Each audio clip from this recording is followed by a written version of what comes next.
ఐదవ వాక్య ధ్యానం కొరకు మత్తయి సువార్త आज के वचन के लिए मत्ती सुवार्ता రెండవ అధ్యాయము उसका दूसरा अध्याय 13వ వచనాన్ని మనం और చదువుకుందాం. उसका 13वां वचन पढ़ के हम आगे बढ़ेंगे। उनके चेले जाने के बाद प्रभु के एक दूत ने स्वप्न में यूसुफ को दिखाई देकर कहा, उठ, उस बालक को और उसकी माता को लेकर मिस्र देश को भाग जा, और जब तक मैं तुझसे ना कहूँ तब तक वहीं रहना, क्योंकि हेरोदेस इस बालक को ढूंढने पर है कि उसे मरवा डाले। చాలు, తలవంచి కళ్ళు మూసుకుంటే చిన్న మాట మనం ప్రార్థన చేసుకుందాం. हम अपने सर को झुकाकर छोटी सी प्रार्थना करेंगे। పరిశుద్ధుడా మా ప్రియ పరలోకపు తండ్రి, నీకు వందనాలనైనా. परिशुद्ध स्वर्गीय पिता परमेश्वर, हम आपको धन्यवाद करते हैं। గడిచిన దినములన్నిటిలో మమ్మల్ని నీ కృపలో భద్రపరిచి बीते हुए दिनों में हमें आपने संभाल के रखा, उसके लिए ఈ పునరుత్థాన దినమునందు నీ సన్నిధికి మమ్మల్ని నడిపించినందుకు వందనాలు. आपके पुनरुत्थान के दिन में आपकी कलीसिया में आपने हमें चलाया, उसके लिए हम आपको धन्यवाद करते हैं।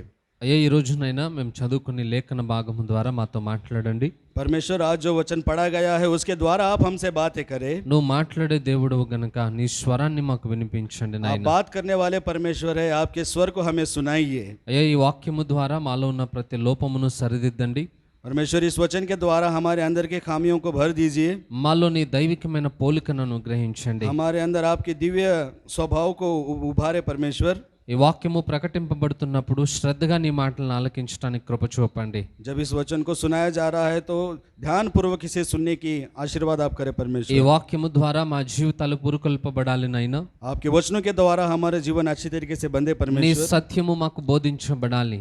आपका सत्य हमें सिखाया जाए మా परमेश्वर। హృదయములలో మార్పు కలుగునట్లుగా हमारे हृदय में नया परिवर्तन आए, నీ इसलिए ఆత్మ కార్యము మా మధ్యలో आपके జరిగించండి. आत्मा कार्य हमारे बीच में करे परमेश्वर। అయ్యా, మా ఇరువురిని ఏకాత్మ చేత నింపండి నాయన. हम दोनों को पिता परमेश्वर आपके आत्मा से भर दीजिए। సరి అయిన రీతిలో వాక్యాన్ని విరిచి పంచిపెట్టే కృప చూపమని अच्छे रीति से इस वचन को सुनाना सिखाए, इसलिए యేసు నామములో ప్రార్థిస్తున్నాను यीशु के తండ్రి. नाम से हम प्रार्थना करते हैं, ఆమేన్. आमीन, హల్లెలూయా. हालेलुया।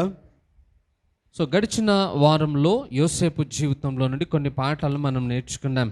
पिछले सप्ताह हमने यूसुफ के जीवन में से कुछ अध्याय हमने सीखा था। యోసేపు నీతిమంతుడుగా ఉండి మరియా విషయంలో ఎలాగో ఆయన వ్యవహరించాడు అనేది తెలుసుకున్నాం. यूसुफ एक धर्मी व्यक्ति था, इसलिए उसने मरियम के विषय में किस तरह व्यवहार किया था, ये हमने सीखा है। సో యోసేపు మరియకు వారిద్దరికి కూడా వివాహం జరిగింది. तो यूसुफ और मरिया इन दोनों का विवाह हो चुका है। అలాగే దేవుని దూత ద్వారా ఏదైతే ప్రవచనం పలికి ఉన్నాడో उसी तरह परमेश्वर के दूत के द्वारा जो प्रवचन उन्हें दिया गया था, ఆ రీతిలో ఒక కుమారుడు కూడా మరియకు జన్మించి ఉన్నాడు. उसी रीति के अनुसार मरिया को एक बेटा उत्पन्न हुआ। అయితే ఆ కుమారుణ్ణి దర్శించటానికి తూర్పు దేశపు జ్ఞానులు హేరోదు రాజు యొద్దకు వచ్చారు. उस बच्चे का दर्शन पाने के लिए पूर्व देश से कुछ ज्ञानी हेरोद राजा के पास आए थे। ఆ జ్ఞానులు అడుగుతున్నారు హేరోదు రాజుని, యూదుల రాజుగా పుట్టినవాడు ఎక్కడున్నాడు అని. वो ज्ञानी लोग राजा को पूछ रहे हैं कि यहूदियों का राजा पैदा हुआ है, वो कहाँ पर है। ఆ విషయం ఆయనకి తెలియదు గనుక ये बात उसे पता नहीं थी, इसलिए మీరు వెళ్ళి ఆయన ఎక్కడున్నాడో కనుక్కుని వచ్చి మాకు చెప్పండి, మేము కూడా వెళ్ళి ఆరాధిస్తామని అన్నాడు. उस राजा ने ये कहा कि आप जाकर उसे ढूंढिए और बताइए, हम भी आकर उसकी आराधना करेंगे। ये कहा, కానీ ఆ జ్ఞానులు వెళ్ళి దేవుణ్ణి ఆరాధించిన తర్వాత लेकिन जब वो ज्ञानी जाकर परमेश्वर की आराधना किए, దేవుని యొక్క దూత ద్వారా వారు హెచ్చరింపబడిన వారై वो लोग परमेश्वर के दूत के द्वारा चेतावनी पाकर आगे बढ़े थे। వారు హేరోదు దగ్గరకు వెళ్లకుండా వారి స్వగ్రామానికి వారు వెళ్ళిపోయారు. वो हेरोदेस राजा के पास ना जाते हुए वो अपने अपने गांव चले गए थे। ఈ సందర్భము హేరోదు రాజుకి చాలా కోపాన్ని తీసుకుని వచ్చిందట. ये बात हेरोदेस राजा को बहुत क्रोधित करती है। అందుకని ఆ యూదుల రాజుని ఎక్కడ పుట్టాడో ఆయనకు తెలియక इसलिए यहूदियों का राजा कहाँ पर पैदा हुआ, ये बात उसे नहीं मालूम थी। ఆయనను ఎలాగైనా సరే చంపేయాలన్న ఉద్దేశము చేత किसी भी प्रकार से उसे मार देना चाहिए, ये ఆ विचार దేశంలో करके ఒక ఆజ్ఞను జారీ చేశాడు. उस देश में एक आज्ञा आरंभ की। 2 సంవత్సరముల లోపు ఉన్న మగపిల్లలందరినీ కూడా సంహరించమని ఆజ్ఞ జారీ 2 वर्ष చేయబడింది. के जितने भी लड़के बालक है उन सभी को मार देने की आज्ञा दी। ఈ ఆజ్ఞ జారీ చేయబడక మునుపే ये आज्ञा को आरंभ करने से पहले ही దేవుని యొక్క దూత परमेश्वर के एक दूत ने స్వప్నమందు యోసేపునకు ప్రత్యక్షమై स्वप्न में यूसुफ को दर्शन दिया। యోసేపుతో మాట్లాడుతా ఉన్నాడు. यूसुफ से वो बात कर रहे थे, ఇదిగో హేరోదు రాజు ये देखो हेरोद राजा ఆ శిశువును इस చంపాలనుకుంటున్నాడు बालक గనుక को मारने पर है, నీవు ఈ ప్రాంతాన్ని విడిచిపెట్టి ఐగుప్తు దేశానికి వెళ్ళిపోవాలి. तुम इस देश को छोड़कर मिस्र देश को चले जाओ, ये कहा। నేను నీకు చెప్పేంత వరకు కూడా అదే ప్రాంతంలో నీవు मैं ఉండాలి. जब तक तुमसे ना कहूं तभी तक तुम वहां पर रहोगे। నా అనుమతి లేకుండా నీవు మరలా ఎక్కడికి వెళ్ళడానికి అవకాశం లేదని मेरे ఆజ్ఞాపించబడింది. इजाजत के बिना आप कहीं पर भी नहीं जा सकते, ये बात उनसे कही। సో ఇక్కడ ఈ సందర్భం అంతా కూడా దేవునికి యోసేపుకి మధ్య జరిగిన సందర్భం. ये सारा संदर्भ परमेश्वर को और उनके दूत के बीच में हुई से बात है। యోసేపు కుటుంబానికి ఒక అపాయము కలుగబోవుగా దేవుడు చూచి योसेफ के परिवार के ऊपर एक अपाय आने वाला था, उसे देखकर ఆ అపాయము వారిని దరిచేరక మునిపే వారికి హెచ్చరికనిస్తా वो ఉన్నాయి. मुश्किल उनके ऊपर ना आए इसलिए उन्हें चेतावनी दी। ఇదిగో ఆ రాజు నిన్ను నీ కుమారుని నీ కుటుంబాన్ని देखो చంపాలనుకుంటున్నాడు वो కనుక राजा तुम्हें और तुम्हारे बालक को मारना चाहता है, ఈ ప్రాంతంలో మీరు ఉండటానికి వీల్లేదు. तो इस प्रांत में तुम रहने की कोई जरूरत ఈ नहीं। ప్రాంతాన్ని విడిచిపెట్టి మీరు వెళ్ళిపోవాలి అని इस प्रांत అంటున్నాడు. को छोड़कर तुम्हें जाना होगा। సో కేవలము యోసేపు జీవితంలో మాత్రమే దేవుడు జాగ్రత్త తీసుకున్నాడా? केवल यूसुफ के जीवन में ही परमेश्वर संभाल कर नहीं देखता। యోసేపు కుటుంబాన్ని మాత్రమే దేవుడు కాపాడతాడా? यूसुफ के परिवार को ही परमेश्वर नहीं बचाता। లేదు లేదు, దేవుడు ఎవరెవరినైతే ఏర్పాటు చేసుకున్నాడో వారందరినీ కూడా రక్షించేవాడు ఆయన. नहीं नहीं, परमेश्वर ने जिन जिन को तैयार किया है उन सभी को वो संभालता है। ఆయనకి ఇవ్వబడిన బిరుదే రక్షకుడు అని. उसको दिया हुआ नाम ही रक्षक है। ఆయన ఏర్పరచుకున్న ప్రజలందరినీ కూడా उन्होंने जिन लोगों को बना लिया है ఆయన తన పాపముల నుండి విడిపించగలుగుతాడు. उन्हें उनके पापों से वो छुड़ा सकता है। వారు కలిగే అపాయముల నుండి ఆయన రక్షిస్తాడు. उनके पर होने वाली समस्याओं से उन्हें छुड़ा सकता है। తాను ఏర్పరచుకున్న వారు ఇబ్బందుల్లో ఉన్నప్పుడు వారిని విడిపిస్తాడు ఆయన. अपने बुलाए वालों को हर मुश्किल से वो छुड़ाएगा। తను ఏర్పరచుకున్న ప్రజలని ఆయన చెయ్యి విడిచేసే దేవుడు కాదు. उसने जिसको बुलाया है उनका वो हाथ नहीं छोड़ेगा। సహజంగా మనుషులు మనతో మాట్లాడుతూ ఉంటారు. सामान्य रीति पर मनुष्य हमसे बात करते हैं, మేము మీకు తోడుగా ఉంటాము, हम तुम्हारे साथ रहेंगे, సమస్య వచ్చినప్పుడు మేము మిమ్మల్ని కాపాడుతాము, मुश्किल में हम तुम्हें बचाएंगे, అవసరమైతే మీకోసం మా ప్రాణమైనా పెడతామని जरूरत అంటారు. पड़ने पर हम अपना प्राण भी आपके लिए సో देंगे। మాట పలుకుతారు గాని वो ऐसे बात बोलते हैं, लेकिन నిజంగా ఆ పని చేయవలసి వచ్చినప్పుడు వారు మనకు అందుబాటులో ఉండరు. लेकिन जब सच्चाई में ऐसी आवश्यकता आती है तो वो हमारे पास नहीं होते। ఎందుకంటే ప్రతి మానవుడు కూడా తన ప్రాణాన్ని తాను కాపాడుకోవడానికి क्योंकि ఎక్కువగా हर ఇష్టపడతాడు. मनुष्य अपने ही प्राण को बचाने की कोशिश करता है। ఇంకొకరి యొక్క మేలు కొరకు తాను నష్టపోవడానికి ఇష్టపడడు. किसी और को अच्छाई करने के लिए हम अपने आप को नुकसान नहीं कर सकते, కానీ ప్రజలను తృప్తిపరచటానికి మాటలు మాత్రమే పలుకుతారు. लेकिन लोगों को खुश करने के लिए ऐसे बात बोलते हैं। కానీ దేవుని విధానం అలాంటిది కాదు. लेकिन परमेश्वर का विधान ऐसा नहीं है। ఆయన నిన్ను విడువను ఎడబాయను అని वो వాగ్దానం कहता है मैं ఇచ్చాడు. तुम्हें कभी नहीं छोड़ूंगा, तुम्हारा हाथ पकड़े रहूंगा। ఆ వాగ్దానము చేసిన ప్రతి వ్యక్తి జీవితంలో దేవుడు కార్యం చేస్తూనే जो ఉంటాడు. परमेश्वर ने वचन हमें दिया है उससे जो मानता है उसके जीवन में परमेश्वर कार्य करता ఎవరు ఏ है। అపాయంలో కూరుకొని వెళ్ళినా, कोई भी किसी भी मुश्किल में फंसे हो, ఎవరు ఏ సమస్యతో బాధపడతా कोई ఉన్నా, भी किसी भी समस्या से वो जूझ रहा हो, వారందరినీ కూడా రక్షించటానికి ఆయన ఎల్లప్పుడూ ఇష్టపడుతూనే उन सभी ఉంటాడు. को परमेश्वर बचाने के लिए समर्थशाली होकर इच्छा करता है। ఇక్కడ కూడా యోసేపుకు ఒక అపాయము కలుగగా చూసి यहाँ पर भी यूसुफ के ऊपर एक मुश्किल आ रही थी। దేవుడు ముందుగానే యోసేపుతో చెప్తా ఉన్నాడు అన్నమాట. परमेश्वर ने पहले ही यूसुफ को बता दिया था। అగో హేరోదు రాజు ఆ శిశువుని చంపాలని అనుకుంటున్నాడు. देखो हेरोद राजा उस बालक को मरवाना चाहता है, కాబట్టి నువ్వు ఆ స్థలంలో ఉండటానికి వీల్లేదు అని. इसलिए आप उस जगह पर नहीं रह सकते। ఎందుకు చంపాలనుకుంటున్నాడు ఆయన? क्यों मारना चाहता था? ఆయన తాను రాజుగా ఉండి పరిపాలిస్తున్నాడు యూదులందరినీ కూడా. वो राजा होकर हेरोदेस वो खुद यहूदियों पर अपना राज्य चला रहा था। ఇప్పుడు యూదుల మధ్యలో ఇంకొక రాజు పుట్టినట్లయితే अगर यहूदी के बीच में और एक राजा अगर पैदा होता है నాకున్న అధికారమును నేను तो కోల్పోతానేమో, मेरा अधिकार मैं खो दूंगा, ये विचार से యూదులందరూ కూడా అటు వెళ్ళిపోతారేమో, यहूदी सब लोग उसके पीछे हो जाएंगे, నాకున్న రాజ్యాధికారాన్ని నేను मेरा పోగొట్టుకుంటానేమో राज्य అని अधिकार मैं खो दूंगा, ये विचार ఆ से రాజుకు భయం వేసి वो చంపేయాలనుకున్నాడు. राजा डर कर उस बालक को मारना चाहता था। కానీ దీని వెనకంతటికి సాతాను యొక్క ప్రణాళిక చాలా పెద్దదిగా ఉంది. इस सब के पीछे शैतान की भी योजना बहुत बड़ी है। మనం అనుకుంటాం రాజుగారు కేవలం అధికారం కోసమే ఆ శిశువుని हम చంపాలనుకుంటున్నాడు. सोचते हैं कि राजा केवल अधिकार के लिए उस बालक को मारना चाहता था। అదొకటే కాదు, वो एक ही नहीं, దాని వెనక సాతాను యొక్క ప్రణాళిక కూడా ఉంది. उसके पीछे शैतान की भी एक योजना है। ఎవరైతే ఆ శిశువు ఉన్నాడో जो ये जो बालक है ఆయన ఒక రక్షకునిగా భూమి మీద वो జన్మించాడు. एक रक्षक के रूप पर इस संसार में आया है। ఏ ప్రజలైతే పాపముల చేత బంధింపబడి ఉన్నారో जो लोग पापों के बंधक में बंधे हुए हैं వారిని రక్షించడానికి ఆయన వచ్చాడు. उन सभी को छुड़ाने के लिए वो आया है। ఏ ప్రజలు సమస్యలతో బాధపడతా ఉన్నారో कुछ लोग समस्या से परेशान है, వారిని విడిపించడానికి ఆయన उन వచ్చాడు. सभी को छुड़ाने के लिए वो आया है। ఏ ప్రజలు సైతాను యొక్క బంధకాల్లో ఉన్నారో जो लोग शैतान के बंधक में है ఆ బంధకముల నుండి ఆయన తప్పించడానికి వచ్చాడు. उस बंधक से उन्हें छुड़ाने के लिए वो आया है। ఆయనను చంపేయాలని సాతాను అనుకున్నాడు. उसे मारने की कोशिश शैतान कर रहा था। ఈయన గనక యూదులందరి దృష్టిలో గొప్పవాడిగా ఎంచబడతాయి अगर ये గనక यहूदियों की दृष्टि में सबसे बड़ा हो जाएगा, ఈ భూమి మీద ఆయన పెరిగి పెద్దవాడైతే గనక इस संसार में अगर वो पैदा होकर बड़ा होगा, ఒకవేళ ఆయన గనక సిలువ యాగములో తన ప్రాణము పెట్టిన వాడైతే अगर वो గనక क्रूस पर एक दिन अपना प्राण देगा నా రాజ్యము కూలిపోతుంది. तो मेरा राज्य चला जाएगा। ऐसा ప్రజలందరూ కూడా నా నుండి దూరం అయిపోతారు. सारे लोग मुझसे दूर हो ఇక जाएंगे। నాతో పాటు నరకానికి ఎవరు రారని భయపడ్డాడు मेरे సాతాను. साथ नरक में कोई नहीं आएगा, ऐसा शैतान सोच रहा था। అందుకే యేసుక్రీస్తు బాలుడుగా ఉండగానే చంపేయాలనుకున్నాడు. इसलिए यीशु मसीह जब बालक था तभी उसे मारने की सोच रहा था, కానీ సాతానికి అది సాధ్యం కాలేదు. लेकिन शैतान को वो सामर्थ्य नहीं थी। అందుకే సాతాన్ ఏం చేస్తున్నాడనంటే इसलिए शैतान क्या कर रहा ఆ था, హేరోదు రాజు ద్వారా శిశువుని చంపాలనుకున్నాడు. वो కానీ हेरोदेस राजा के द्वारा उस बालक को मारना चाहता था, వెంటనే దేవుడు ఆ శిశువును लेकिन తప్పించాలనుకున్నాడు. परमेश्वर ने तभी के तभी उस बच्चे को बचाने మన की सोच की। జీవితంలో కూడా అంతే.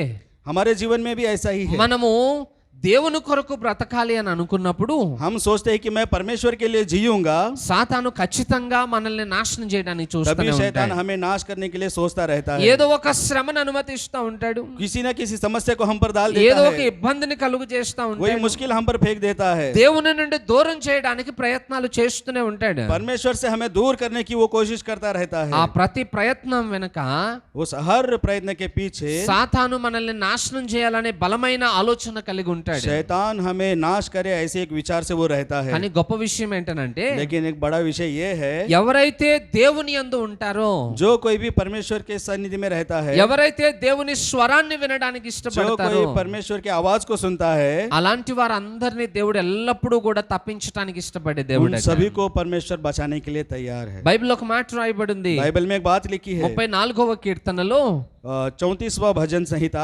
నీతిమంతులకు కలుగు ఆపదలు అనేకములు, नीतिमान के ऊपर आने वाली समस्याएं अनेक है, కానీ వాటన్నిటిలో నుండి యెహోవా వారిని తప్పించును लेकिन అని. उन सभी में से परमेश्वर उन्हें बचाता है। మనము దేవుని కొరకు బ్రతకాలనుకున్నప్పుడు ఎన్నో సమస్యలు వస్తాయి. जब हम परमेश्वर के लिए जीना चाहते हैं तब हम पर बहुत सारी समस्याएं ఎన్నో आती है, ఇబ్బందులను మనం ఎదుర్కోవాల్సి बहुत వస్తుంది. सारी मुश्किलों का हमें सामना करना पड़ता है, బట్ దేవుడు వాటన్నిటిలో నుండి మనల్ని తప్పిస్తాడు. लेकिन परमेश्वर उन सभी में से हमें बचाता है। ఎందుకంటే దేవుని యొక్క అరచేతుల్లో మనం చెక్కబడ్డాం. लेकिन क्योंकि परमेश्वर ने अपने हथेली पर हमें खींचकर खोद के बनाया है, దేవుని యొక్క రక్తము చేత మనము కొనబడ్డాం. परमेश्वर के लहू के द्वारा हम खरीदे गए हैं, మనము దేవునికి సొత్తై ఉన్నాము గనుక हम परमेश्वर की प्रजा है, ఖచ్చితంగా దేవుడు మనల్ని కాపాడడానికి ఎల్లప్పుడూ ఇష్టపడతా इसलिए ఉంటాడు. परमेश्वर कभी भी हमें बचाने के लिए वो तैयार చాలా रहता మందికి है। అది తెలియక बहुत सारे लोगों को ये नहीं मालूम है, చిన్న చిన్న సమస్యలకే దేవుని విడిచిపెట్టి వెళ్ళిపోతూ छोटी ఉంటారు. छोटी समस्याओं के लिए परमेश्वर से वो दूर हो जाते చిన్న हैं, చిన్న విషయాలకే దేవుని మీద కోపపడతా और ఉంటారు. छोटे छोटे विषय में परमेश्वर के ऊपर क्रोध करते हैं। ఏదైనా ఒక ఇబ్బంది కలగగానే దేవుడు మమ్మల్ని మర్చిపోయాడు అనుకుని వీళ్ళు దేవుని మర్చిపోతా जब ఉంటారు. उन्हें कोई भी मुश्किल होती है तो परमेश्वर ने मेरा साथ छोड़ दिया, इसलिए वो परमेश्वर को छोड़ देते हैं। జ్ఞాపకం పెట్టుకోండి, ध्यान रखिए, మనుషులంగా మనము దేవుని మర్చిపోతామేమో గానీ मनुष्य होकर हम परमेश्वर को भूल जाते हैं, लेकिन దేవుడు ఎప్పుడు కూడా మనల్ని మర్చిపోడు. परमेश्वर कभी भी हमें नहीं भूलता। ఆయన ఒకవేళ మనల్ని మర్చిపోయాడు అని అంటే అర్థం ఏంటో తెలుసా? अगर वो हमें भूल गया है, अगर ऐसा हम सोचेंगे, इसका मतलब ये మనం है మరణించుతున్నామని అర్థం कि అన్నమాట. हम मरने वाले हैं, ఎందుకంటే దేవుని కనుదృష్టి ఎల్లప్పుడూ మన మీద ఉంటుంది. क्योंकि परमेश्वर की नजर सदा सर्वदा हम पर बनी रहती है। సాతాను ఎప్పుడూ కూడా మనల్ని మింగివేయాలని ప్రయత్నం చేస్తూ शैतान ఉంటాడు గనుక शैतान हर हमेशा हमें निगलना चाहता है, इसलिए దేవుడు ఒక్క క్షణము కూడా మనల్ని నిర్లక్ష్యం చేయడు. इसलिए परमेश्वर एक क्षण भी हमें निर्लक्ष्य नहीं करता। ఇక్కడ యోసేపు జీవితంలో కూడా దేవుడు అదే చేస్తా ఉన్నాడు. यहाँ पर यूसुफ के जीवन में परमेश्वर यही कर रहा है। యోసేపుకి ఒక సమయంలో శ్రమ రాబోయింది. यूसुफ के ऊपर इस समय में एक कष्ट आने वाला था, ఆ శ్రమ రాకమునుపే దేవుడు ముందుగానే उस హెచ్చరిస్తా कष्ट से ఉన్నాడు. पहले ही परमेश्वर ने उसे चेतावनी दी। అయితే ఎవరైనా సరే ఒక అపాయము నుండి తప్పించబడాలనంటే अगर कोई भी हो, अगर किसी मुश्किल से उसे छुड़ाना है तो దేవుడు మనతో మాట్లాడుతున్నప్పుడు ఆ స్వరాన్ని వినడానికి మనం సిద్ధంగా ఉండాలి. उस समय परमेश्वर हमसे बात करता है, उस आवाज को सुनने के लिए हमें तैयार रहना चाहिए। దేవుడు ఖచ్చితంగా ప్రతి వ్యక్తితో మాట్లాడతాడు. ఆయన परमेश्वर हर व्यक्ति से बात करता है। వారికి కలగబోయే ప్రతి పరిస్థితిని గురించి ముందుగానే హెచ్చరికను ఇస్తా उनके ఉంటాడు. ऊपर होने वाली हर परिस्थिति के बारे में उन्हें पहले से ही चेतावनी देता है। ఎవరైతే దేవుని స్వరాన్ని వినడానికి సిద్ధంగా ఉంటారో, जो कोई भी परमेश्वर की आवाज सुनने के लिए तैयार रहता है, ఎవరైతే దేవుని స్వరానికి లోబడతారో, जो कोई भी परमेश्वर की आवाज के अधीन होता है, వారందరూ కూడా వారికి కలిగే అపాయముల నుండి वो తప్పించబడతారు. परमेश्वर उन सभी को आने वाले कष्टों से उसे निकाल कर आगे बढ़ाता है। చాలా మందికి ఉన్న అలవాటు ఏంటంటే, बहुत सारे लोगों को कुछ आदतें होती है। మనుషులు ఏది చెప్పినా మనం వినడానికి ఇష్టపడతాం. मनुष्य हमें जो कुछ भी बोलता है हम उनकी सुनते हैं। మనుషులిచ్చే ప్రతి సలహాను మనం పాటిస్తాం. मनुष्य जो हमें सलाह देते हैं उसकी हम मानते हैं, కానీ దేవుని మాట వినడానికి ఇష్టపడం. लेकिन परमेश्वर की आवाज सुनने के लिए हम इच्छा नहीं करते। దేవుని యొక్క ఆజ్ఞకు విధేయతను చూపించం. उसके आज्ञा को हम विधेयता नहीं दिखाते हैं। భవిష్యత్తును ఎరిగిన దేవుడిచ్చే సలహా చాలా శ్రేష్టమైనది. भविष्य को जो जानता है उसकी सलाह हमारे लिए बहुत श्रेष्ठ है, కానీ ఆ మాట ఎవరు వినట్లేదు. लेकिन उसकी कोई बात नहीं सुनता। దేవుని యొక్క మాట మనకి చేదుగా అనిపిస్తుందట. परमेश्वर की बात हमें कड़वी लगती है, అందుకే ఎవరు కూడా దేవుని మాట వినడానికి ఇష్టపడరు. इसलिए कोई भी परमेश्वर की बात सुनने के लिए इच्छा नहीं లోకం करता। ఎప్పుడూ కూడా మనకి అనుకూలంగా ఉండేటట్టు మాట్లాడుతుంది. संसार कभी भी हमें अच्छा लगे ऐसे बात करता है, అందుకే లోకం యొక్క మాటలు మనకి తీయగా అనిపిస్తా ఉంటాయి. इसलिए संसार की बातें हमें मीठी लगती है। ఈ రోజుకి చాలా మంది దేవుని మాటను పక్కన పెట్టేసి లోకం మాట వింటా ఉన్నారు. आज बहुत सारे लोग परमेश्वर की बात को बाजू रखकर संसार की बातें सुनते हैं। అలా ఎవరెవరైతే దేవుని మాటను నిర్లక్ష్యం చేస్తున్నారో వారందరూ నష్టపోతానే ఉన్నారు. ऐसा जो जो व्यक्ति करते हैं वो सभी नाश हो रहे हैं। కానీ ఇక్కడ యోసేపు మాత్రము लेकिन यहाँ पर योसेफ केवल దేవుని మాట నిర్లక్ష్యం చేయలేదు. वो परमेश्वर की बात को निर्लक्ष्य नहीं किया। దేవదూత స్వప్నమందు యోసేపుకు కనబడి హెచ్చరికనిచ్చినప్పుడు देवदूत ने स्वप्न में उसे दर्शन देकर जब चेतावनी दी, ఇక నిర్లక్ష్యము చేయకుండా उसने निर्लक्ष्य ना करते हुए వెంటనే ఆ స్థలాన్ని విడిచిపెట్టి ఆయన వెళ్ళిపోవడానికి నిర్ణయించుకున్నాడు. तुरंत ही उस जगह को छोड़कर आगे बढ़ने के विचार किया। జ్ఞానవంతునుకున్న పద్ధతి ఏంటనంటే, जो ज्ञानी है उसकी एक पद्धति होती है, అపాయము రాగా దాని నుండి తప్పించుకోవడానికి ముందే జాగ్రత్త పడతాడు. जब मुसीबत आने वाली होती है वो उससे पहले ही आगे चलने के लिए सोचता है। హెచ్చరికకి తను లోబడడానికి ఇష్టపడతాడు. वो चेतावनी के अधीन होने की इच्छा करता है, కానీ బుద్ధిహీనుడు స్వతహాగా వెళ్ళి అపాయంలో లోబడతాడు. लेकिन बुद्धिहीन खुद जाकर अपने मुसीबत में फंसता ఎందుకంటే है। బుద్ధిహీనునికి జ్ఞానము ఉండదు. लेकिन क्योंकि बुद्धिहीन को ज्ञान नहीं होता, ఎవరైనా ఏదైనా చెప్పినా వినే ఆలోచన కూడా ఉండదు. अगर कोई उसे कुछ बताए तो वो सुनने का स्वभाव भी उसके अंदर తానే नहीं होता। జ్ఞానవంతుడు అనుకుంటూ వెళ్ళి నష్టంలో పడతా मैं ఉంటాడు. ही ज्ञानी हूँ ये सोचकर वो मुसीबत में पड़ता है। కానీ యోసేపు దూత చెప్పిన మాటకి వెంటనే లోబడి ఆ ప్రాంతాన్ని విడిచిపెట్టి लेकिन వెళ్ళిపోయాడు. यूसुफ ने दूत की बात सुनकर तुरंत ही उस जगह को छोड़कर आगे चला गया। అయితే వెళ్ళిపోమన్నప్పుడు ఏ ప్రాంతానికి వెళ్ళమన్నాడు? लेकिन जाने के टाइम पे उसे किस प्रांत को जाना है ये बताया। ఐగుప్తు ప్రాంతానికి వెళ్ళమన్నాడు. मिस्र देश को जाने के लिए कहा। కొన్నిసార్లు దేవుడు మనల్ని ఏదైనా స్థలానికి వెళ్ళమన్నప్పుడు कुछ समयों में परमेश्वर हमें इस जगह पर जाने के लिए कहता ఆ है, तब స్థలము మనకి పరిచయం అయినది కాకపోవచ్చు. वो जगह हमें शायद ना मालूम हो, అక్కడ మనకి తెలిసిన వారు ఎవరు ఉండకపోవచ్చు. उस जगह पे हमारे पहचान वाले कोई ना हो शायद, ఆ స్థలము మనకి నివాస యోగ్యమైనదిగా ఉండకపోవచ్చు. वो जगह हमारे निवास स्थान के लिए अच्छी हो नहीं सकती, లేదా అక్కడ దేవుని బిడ్డలైన వారు ఎవరు కూడా ఉండకపోయి ఉండొచ్చు. वहां पर कोई परमेश्वर के बेटे बेटी या ना होगे, అయినప్పటికీ కూడా फिर भी దేవుని స్వరానికి లోబడడానికి మనం ఆసక్తిని చూపించాలి. परमेश्वर की आवाज के अधीन होने के लिए आसक्ति हम दिखाएं। యోసేపుకు తెలుసు ఐగుప్తు ప్రాంతంలో నాకు తెలిసిన వారు ఎవరు లేరని. యోసేफ को मालूम है कि मिस्र में मेरे पहचान का कोई भी नहीं है, అయినా దేవుడు ఆ స్థలాన్ని నిర్దేశించాడు గనుక लेकिन परमेश्वर ने उसे वो जगह बताई, आदेश दिया है, అందుకని యోసేపు ఆ ప్రాంతానికి వెళ్ళాడు. इसलिए యోసేफ उस प्रांत को गया। ఎప్పటి వరకు ఉండాలి అక్కడ? कब तक रहना है वहां पर? మరలా దేవుడు యోసేపును దర్శించేంత వరకు ఆ ప్రాంతంలోనే फिर से ఉండాలి. परमेश्वर उसे जब तक दर्शन ना दे तब तक उसे वहां पर रहना ఆయన है। చెప్పేంత వరకు అక్కడనే తన జీవితాన్ని उसके కొనసాగించాలి. बताने तक वहीं पर उसे रहकर जीवन जीना है। మనం కూడా అంతే. हम भी ऐसे ही हैं। మనము దేవుని ఆశీర్వాదము పొందాలన్నా, हम अगर परमेश्वर का आशीर्वाद चाहिए तो, మనము క్షేమమును అనుభవించాలన్నా, अगर हम अच्छे बने रहे तो దేవుడు ఎక్కడికి వెళ్ళమని చెప్తున్నాడు అక్కడికి వెళ్ళాలి. परमेश्वर हमें जहां जाने के लिए कहता है हमें वहां దేవుడు जाना ఎక్కడ चाहिए। ఉండమంటున్నాడు అక్కడ ఉండడానికి ఇష్టపడాలి. परमेश्वर हमें जहां रहने के लिए कहता है हमें वहां रहना చాలా चाहिए। సార్లు మనము మన అనుభవాలను ఆధారం చేసుకుని ముందుకు వెళ్ళిపోతా ఉంటాం. कई बार हम अपने अनुभव का आधार करके आगे बढ़ते रहते దేవుని हैं। ఆజ్ఞ ఒకటి చెప్తా ఉంటే परमेश्वर की आज्ञा एक कहती है మనము మన సొంత ఆలోచనలతో అడుగులు వేస్తా तो हम ఉంటాం. अपने खुद के विचारों से आगे कदम रखते అరే ఈ हैं। పని నేను చేసిందే కదా, अरे ये काम मैंने किया हुआ है లేదా ना, ఈ మార్గం నేను వెళ్ళినదే కదా, अरे ये रास्ते पर तो मैं गया हुआ లేదా ఈ हूँ, పరిస్థితులు నేను ఎదుర్కొన్నదే కదా. अरे इस परिस्थिति को मैंने पहले भी अनुभव किया మనము है। అనుభవజ్ఞులు మనం అనుకుంటూ ప్రతిసారి ముందుకు हमें వెళ్ళాలనుకుంటాం. अनुभव है ये सोचकर हम आगे बढ़ते रहते हैं, కానీ సమస్య ఎప్పుడు ఒకటే రీతిలో రాదు. लेकिन समस्या कभी भी एक ही प्रकार से नहीं आती. కాబట్టి భవిష్యత్తు జ్ఞానమును ఎరిగిన వాడు చెప్పిన సూచన మేరకు మనం అడుగులు వేయడం నేర్చుకోవాలి. इसलिए जिसको भविष्य का ज्ञान है उसकी सूचना को अगर हम देखेंगे तो हम आगे बढ़ेंगे. అలా చేయకపోతే మనం నష్టపోతాం. अगर हम उसकी नहीं सुनेंगे तो हम नाश हो जाएंगे. చాలా మంది తల్లిదండ్రులు వాళ్ళ పిల్లలకి చెప్తా ఉంటారు, बहुत सारे माता पिता अपने बच्चों को कहते हैं, అయ్యా నేను మా తల్లిదండ్రులు నాకు చెప్పినప్పుడు నేను చదువుకోలేకపోయాను, अरे मेरे माँ बाप ने मुझे बताया जब मैंने नहीं पढ़ा, ఇవి అలా చదువుకోలేదు కాబట్టి ఇలాగ నేను చిన్న చిన్న పనులు చేసుకుని బ్రతకాల్సి వస్తుంది. उस समय में मैंने पढ़ाई नहीं की इसलिए मुझे अभी छोटे छोटे काम करके जीना पड़ रहा है. కాబట్టి నువ్వు అలా పడకూడదంటే బాగా చదువుకో అని అంటా ఉంటాను. इसलिए अगर तुझे ऐसे तकलीफ नहीं उठाना है तो अच्छी पढ़ाई कर. వారిని చదివించడం కష్టమైనా, उसे पढ़ाने के लिए कुछ मुश्किलें हो तो भी, అది చాలా ఖర్చుతో కూడినదైనా, वो बहुत खर्च से भरा हो तो भी, ప్రతి తల్లిదండ్రులు వారి పిల్లలకి బాగా చదువుకోమని చెప్తా हर ఉంటారు. माता पिता अपने बच्चों को अच्छे पढ़ाई के लिए बोलते हैं, కానీ చాలా మంది పిల్లలు ఆ స్వరాన్ని వినరట. लेकिन बहुत सारे बच्चे उनके बात को नहीं ఈ सुनते. తల్లిదండ్రులు ఎప్పుడు అలాగే మాట్లాడుతా हमारे ఉంటారు. माँ बाप हमेशा ऐसे ही बोलते हैं, ఎప్పుడు వాళ్ళు చదువు చదువు అంటానే वो ఉంటారు कभी भी पढ़ाई पढ़ाई बोलते हैं,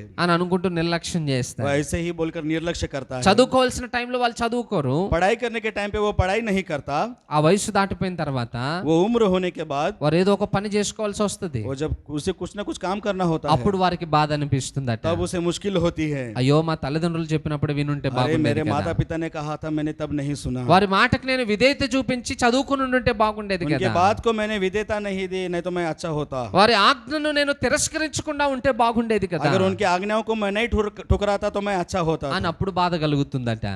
तब उसे मुश्किल होती है, ఎందుకంటే కష్టం చేసుకుని సంపాదించుకునేటప్పుడు ఆ బాధ ఏంటో వారికి అర్థమవుతుంది. क्योंकि जब वो मुश्किल उठाकर जब कमाई कमाता है तो तब उसे मुश्किल मालूम पड़ती है. అప్పుడు వాళ్ళు వాళ్ళ పిల్లలకు చెప్తా ఉంటారు, तो वो अपने बच्चों से कहता है, మా తల్లిదండ్రులు చెప్పినప్పుడు మేము వినలేదు, मेरे माता पिता ने मुझसे कहा था मैंने नहीं सुना, మీరైనా వినండి, तुम तो सुनो, మీరైనా చదువుకోండి అని तुम అంటారు. तो पढ़ो. మరి మన పిల్లలన్నా వింటారా? लेकिन हमारे बच्चे क्या सुनते हैं? వాళ్ళకి ఇప్పుడు అర్థం కాదు మన బాధ ఏంటో. उनको भी समझ में नहीं आता రేపు हमारी వాళ్ళు मुश्किल क्या है. తల్లిదండ్రుల పొజిషన్ కి వచ్చిన తర్వాత जब वो कल आप माता पिता के स्थान पर वो आएंगे అప్పుడు వాళ్ళు వాళ్ళ పిల్లలకు చెప్తా ఉంటారు तो वो అన్నమాట. अपने बच्चों से कहते हैं. ఇది ఇప్పుడు నిన్న మొన్న స్టార్ట్ అయిన చరిత్ర కాదు ఇది. ये कल परसों से शुरू हुआ चरित्र नहीं है. కొన్ని తరముల నుండి వస్తున్నటువంటి సమస్య. ये बहुत कालों से आगे बढ़ने वाला, అంటే ఎక్కడ విధేయత అనేది ఉండదో जहाँ पर विधेयता नहीं होती है అక్కడ ఖచ్చితంగా నష్టం అనేది ఉంటుంది. वहाँ पर 100% मुश्किलें ఎక్కడ విధేయత ఉంటుందో అక్కడ ఆశీర్వాదం जहाँ पर ఉంటుంది. विधेयता होती है वहाँ पर आशीर्वाद होता है. ఈరోజు మన జీవితంలో కూడా దేవుడు చాలా సార్లు మాట్లాడుతూనే ఉన్నాడు. तो आज हमारे जीवन भी परमेश्वर बहुत बार हमसे बातें करता है. ఎన్నో సార్లు మనము అపాయంలో పడకుండా కాపాడాలనుకుంటూనే कई बार ఉన్నాడు. हमें मुश्किलों में ना पड़ने से हमें बचाता है. అందుకు మనకి దేవుని నడిపింపు అవసరమనే దేవుడు మనతో మాట్లాడుతూ ఉన్నాడు. इसलिए परमेश्वर के बातों में चलने के लिए हमें उसकी बुलाहट जरूरी है. కానీ చాలా సార్లు మనం దేవుని మాట వినలేదంట. लेकिन बहुत बार हम परमेश्वर की बात नहीं सुनते. ప్రతి క్రైస్తవునికి మనం ఈ మాట చెప్తా ఉంటాం, हर क्रिश्चियन को हम ये बात बताते हैं, ప్రతిరోజు బైబిల్ చదవండి అని. प्रतिदिन बाइबल पढ़िए. ఎందుకు బైబిల్ చదవమంటారు? क्यों बाइबल पढ़ना है? మనము మన భక్తి జీవితాన్ని జ్ఞానంతో నడిపించుకోవాలనంటే हम अपने जीवन को, भक्ति जीवन को ज्ञान से अगर हमें चलाना है దేవుని యొక్క నడిపింపు మనకి చాలా అవసరం. तो परमेश्वर के चलाना हमारे लिए बहुत जरूरी है. దేవుని లేఖనాలను మనం చదువుతున్నప్పుడు परमेश्वर के वचनों को जब हम पढ़ते हैं దేవుడు పరిశుద్ధాత్మ ద్వారా మనతో మాట్లాడుతూ ఉంటాడు. परिशुद्धात्मा के द्वारा परमेश्वर हमसे बातें करता మనం है. ఏం చేయాలి చేయకూడదనే హెచ్చరికలు మనకి ఇస్తా ఉంటాయి. हमें क्या करना है क्या नहीं करना है इसकी चेतावनी हमें देता है. వాటి ప్రకారం నడుచుకోగలిగిన వాడు उसके प्रकार जो चलता है ముందుగానే అపాయం నుండి वो తప్పించుకోగలుగుతాడు. पहले ही मुसीबत से पहले ही छुड़ाया కానీ जाता చాలా है. మంది దేవుని వాక్యాన్ని చదవరు, लेकिन बहुत सारे लोग परमेश्वर के वचन को नहीं నిర్లక్ష్యం पढ़ते చేస్తా ఉంటారు. और निर्लक्ष्य करते हैं. అందుకే అపాయం ఎక్కడి నుండి వస్తుందో వారికి తెలియక इसलिए मुसीबत कहाँ से आ रही है उन्हें नहीं मालूम है, నష్టపోతూ ఉంటారు. वो नाश हुए जाते हैं. కానీ యోసేపు దేవుని మాట విన్నాడు. लेकिन यूसुफ ने परमेश्वर की बात सुनी. యోసేపు దేవుని నడిపింపు ప్రకారంగా అడుగులు వేశాడు. यूसुफ परमेश्वर के चलाने के अनुसार चला.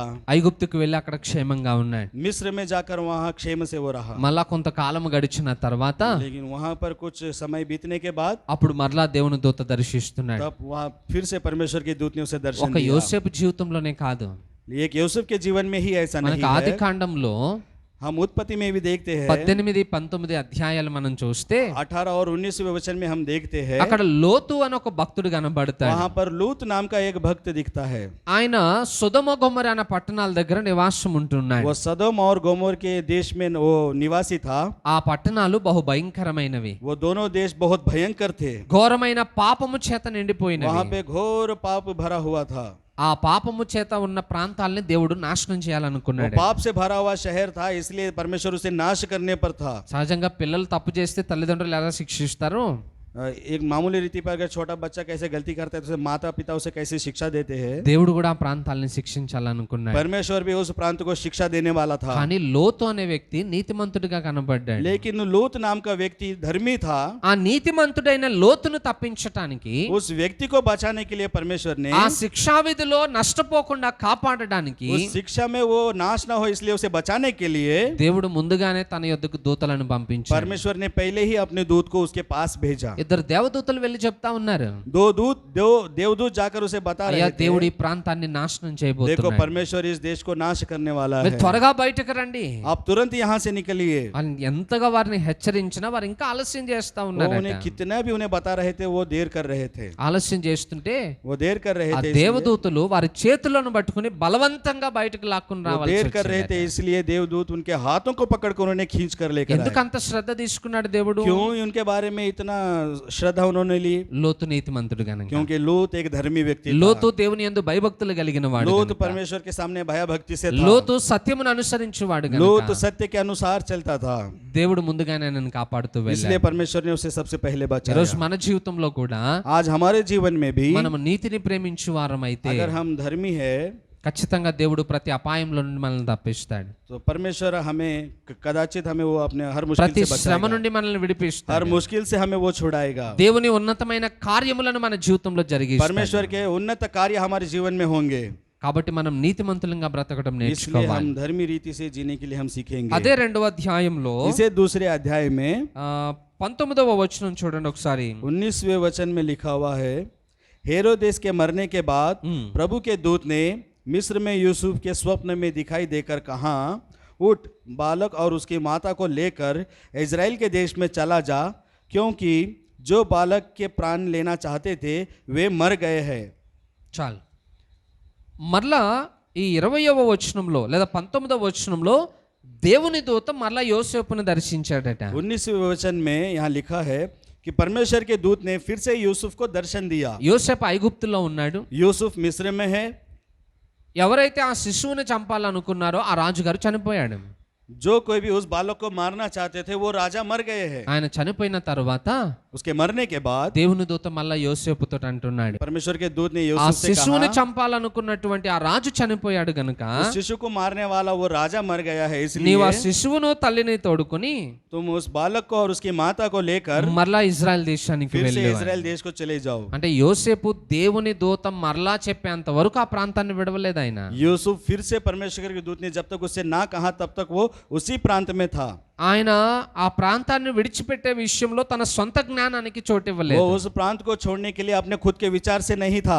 దేవుడు చెప్పేంత వరకు వేచి ఉన్నాడు అన్నమాట. परमेश्वर के कहने तक वो वहीं पर था. మన జీవితంలో కూడా అంతే. हमारे जीवन में भी वैसा ही है.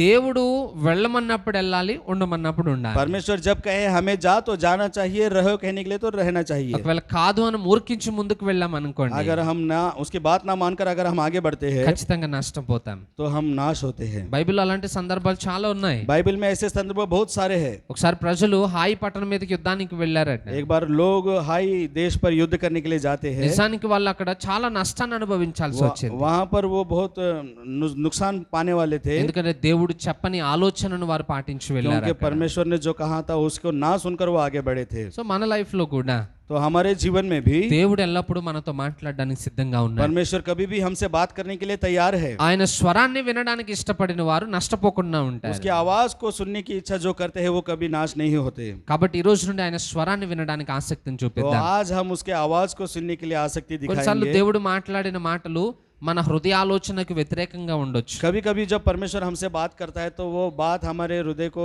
पसंद नहीं आती है. మనం ఏదైతే ఇష్టపడుతున్నామో దేవుడు దాన్ని వద్దు అని అనొచ్చు. हम जिस चीज को पसंद करते हैं परमेश्वर उसे छोड़ने के लिए कहता है. ఆ టైంలో కూడా దేవుని మాటకి మనం లోబడాలి. उस समय में भी हमें परमेश्वर की बात को विधेयता देनी चाहिए. అలాంటి విధేయత మన జీవితంలో ఉంటే अगर वैसी विधेयता हमारे जीवन में है దేవుని యొక్క గొప్ప మేలు మన జీవితంలో तो చూడగలుగుతాం. परमेश्वर का हम बड़ा मेल अपने जीवन में देख सकते हैं. మంచిది, కొద్ది మాటలు దేవుడు దీవించును గాక. अच्छी बात है, इन वचनों को परमेश्वर आशीर्वादित करे. తల వంచి కళ్ళు మూసుకుందాం, हम अपने सर को झुकाकर చిన్న प्रार्थना ప్రార్థన करेंगे. చేసుకుందాం. छोटी प्रार्थना करेंगे. యోసేపుతో దేవుడు మాట్లాడిన మాటలు ఈ రోజు మనం విన్నాం. परमेश्वर ने यूसुफ के किस तरह बात की हमने सुना है. దేవుడు యోసేపుతో మాట్లాడినట్టుగానే परमेश्वर ने यूसुफ की तरह जिस तरह बात की उसी మనందరితో तरह కూడా మాట్లాడుతూనే वो ఉంటాడు. हमसे भी बात करने के लिए तैयार है. స్వప్నముల ద్వారా మాట్లాడతాడు, वो स्वप्नों के द्वारा बात करता है. దైవజనుల ద్వారా మాట్లాడతాడు, वो सेवकों के द्वारा बात करता है. లేఖనాల ద్వారా మాట్లాడతాడు, वो वचनों के द्वारा बात करता है. ప్రవక్తల ద్వారా మాట్లాడతాడు. वो प्रवक्ताओं के द्वारा बात करता है. ఏ రీతిలో దేవుడు మనతో మాట్లాడుతున్నా वो किसी भी रीति में बात हमसे करे, దేవుని స్వరానికి లోబడడం మనం నేర్చుకోవాలి. परमेश्वर की आवाज के अधीन होना हमें सीखना चाहिए. ఎవరైతే దేవుని స్వరానికి లోబడతారో వారు అపాయంలో నుండి తప్పించుకోగలుగుతారు. जो कोई भी परमेश्वर की आवाज के अधीन होता है वो मुश्किल से छुड़ाया जाता है. ఈ రోజు మనం దేవుని మాటకు లోబడే స్థితిలో ఉన్నామా పరీక్షించుకుందాం.